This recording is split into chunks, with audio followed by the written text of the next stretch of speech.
Hello Leo, Sun, Moon, Rising, and Venus signs. Kamusta kayo? Sana po nasa mabuti kayong kalagayan.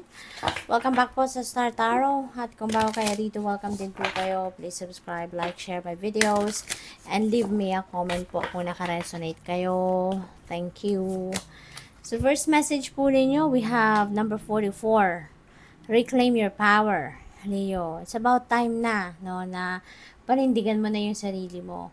It's about time na magdesisyon ka na para sa sarili mo. It's about time na nabawiin mo na yung kapangyarihan mo over yourself, no? Tama na yung sobrang pagpapakabait, no? Kasi parang sobra na, no? Sobra na. 'Di ba lahat naman ng sobra ay masama na din, 'di ba?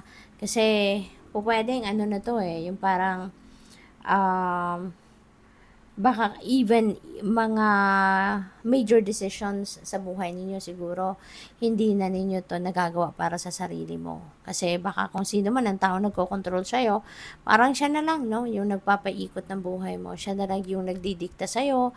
Pwedeng ganon, no? Kaya it's habits ng spirit sa inyo. It's about time na to reclaim your power. Okay? No? I-enjoy mo naman yung buhay mo. Okay? So, it's about time na maging ano ka na, palayain mo ng sarili mo from being dictated by someone else, kasi pwedeng dinidiktahan ka dito ng kung sino man, no, at yun na lang yung sinusunod mo. Sobrang bait mo, 'di ba? Masyado kang mapagbigay, no, kaya bow ka na lang ng bow. So we have 53 seahorses, spirit, watch and wait. Yan, so siguro ang iba naman sa inyo dito, nagawa nyo na ang lahat. No? Maybe you have done everything that you can or that you think na yun ang kailangan, nagawa mo na. Kaya ngayon parang it's about time na for you to just wait, no? And watch and wait, kumbaga. Parang manunood ka na lang, titignan mo na lang kung ano na ang mangyayari. Kasi sigurado ka sa sarili mo na nagawa mo na kung ano ang dapat mong gawin, no? So, tignan natin kung ano pa mga messages sa inyo. And by the way, Leo, maraming salamat, no, for subscribing to my channel. And if you haven't subscribed yet, no, subscribe na po kayo. Thank you.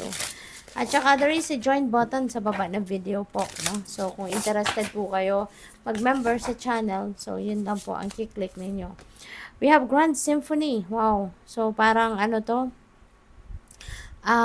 pwedeng meron kasiyahan, pwedeng may achievement kayo, parang bongga, no? So, napipick up po dito, there is a bonggang tagumpay na maaaring makakamit kayo or maaaring nakamit na. You know, at ngayon yun lang isa-celebrate yan. The Royal You, wow, Leo. So, feeling ko dito, magkakaroon kayo ng kapangyarihan na. No? So, maaari na yan ay related dito. You are going to reclaim your power talaga. At talagang aalagwa kayo. No? So, siguro, pwedeng may promotion dito para sa iba sa inyo. Baka kayo ay magiging boss na, manager na, pwedeng kayo magiging CEO na, baka kayo ay maa-appoint dito sa mataas na posisyon sa kumpanya, mataas na posisyon sa gobyerno, baka may mga ganon, no? So, good luck sa iyo and congrats. So, tignan natin kung ano pa mga mensahe para sa inyo. Leo. So, we have 4 of voices. Ayan. So, magpahinga din kayo. Okay? Kailangan din ninyo ng pahinga. Baka sa sobrang sipag ninyo, lagi kayong pagod. So, ngayon, it's time to replenish your lost energy. It's time for you to rejuvenate, recuperate, and recharge. Okay? Kailangan natin yan. You know? Kasi lalo-lalo na kung kayo ay dito. Mapupunta na kayo sa position of authority. So, 'di ba? Pag mas mataas na posisyon sa trabaho, that comes also with a big responsibility, 'di ba? Kaya dapat you are always on top of your health para mapaperform mo ang mga trabaho mo ng tama, ng efficiently, 'di ba? Kaya kailangan na lagi kang nakakapagpahinga, no? Yung pahinga na kailangan mo, ibigay mo yun sa sarili mo, ibalato mo yun sa sarili mo. Okay? Para you are always on top of your health and you will be on top of your game. So, we have eight of emotions. This is departure energy. So, meron kayong iiwanan, meron kayong tatalikurang sitwasyon or tao, relationship, trabaho, career, whatever.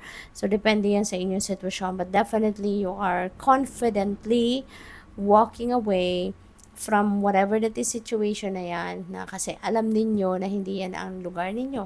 Alam ninyo sa sarili ninyo na there is something better out there na dapat ninyong puntahan, no? Kasi kung nasaan man kayo, wala eh. Parang wala kayong wala kayong power, no? Parang ganon. Sa sitwasyon na yan. So now you're walking away from that, no? You're reclaiming your power, and you're walking away from being restricted. You are walking away from being confined lang sa isang lugar na alam ninyong marami pa kayong magagawa. You have a lot of tricks on your sleeves pa, kumbaga na marami pa kayong baon na pwede ninyong i-share sa iba na makakatulong din sa iba, no? Kaya excuse me po. Kaya you're going to decide to walk away from whatever that is na sa tingin ninyo wala nang, yung parang wala ka ng halaga doon sa sitwasyon na yon. You're feeling empty na, hindi ka na masaya, no? Kaya you are walking away from that. So, what else? We have Ace of Materials. Wow, ito maganda, no? Maganda, napakaswerte. Lalo-lalo na pagdating sa pera, you're going to start a new life. You're going to start a new chapter in your life in terms of your money, career, or finances, no? So, ito na yung simula ng pagpasok sa buhay ninyo ng abundance and prosperity. This is the start of you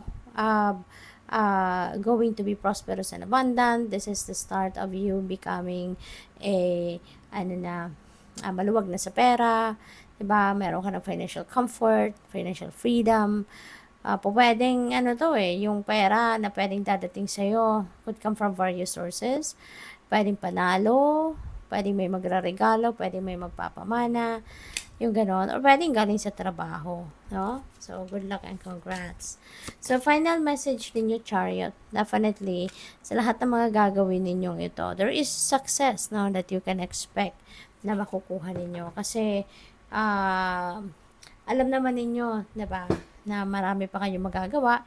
Alam naman ninyo na marami pa kayong maibubuga. You still have a lot, no, to share with other people na pwede rin makatulong sa kanila at pwedeng inspire, no, na maraming tao, yung ganon. Kaya definitely there is success dito na naghihintay sa iyo sa kung ano man ang gagawin niyo. At saka may travel din dito, no? So pwedeng, kasi sa 8 of emotions there is travel energy din dyan. So definitely meron travel na gagawin kayo. So good luck. Thank you for watching. Love and light. Namaste.